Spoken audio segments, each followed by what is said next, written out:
ka ng bahay mo, La? Ikaw ang magmamana nito, Apo. Ikaw lang naman ang nag-iisang apo ko eh. Ila, masyado naman ang makaluma to. Gusto ko kasi yung modern.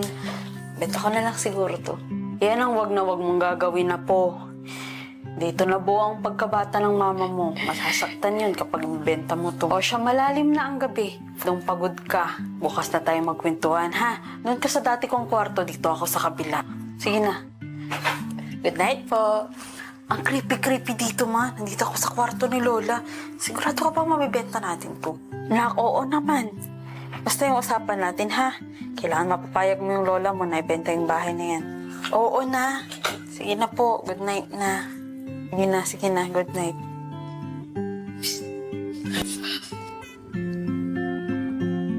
Sino kayo? Anak ka ni Josie? Ba't nyo kilala ang mama ko? Sino kayo? Ako si Ana. Belle. Annabelle? Minumulto na ata ako. Huy, Lal! Oh, Apo. Good morning.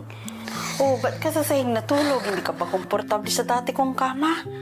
Di ka ba nagbibihis? Di ka ba nag-i-skincare? Lola, may kasama ba kayo dito sa bahay? Ako? Apo, mag-isa ko lang dito sa bahay. Hindi, La.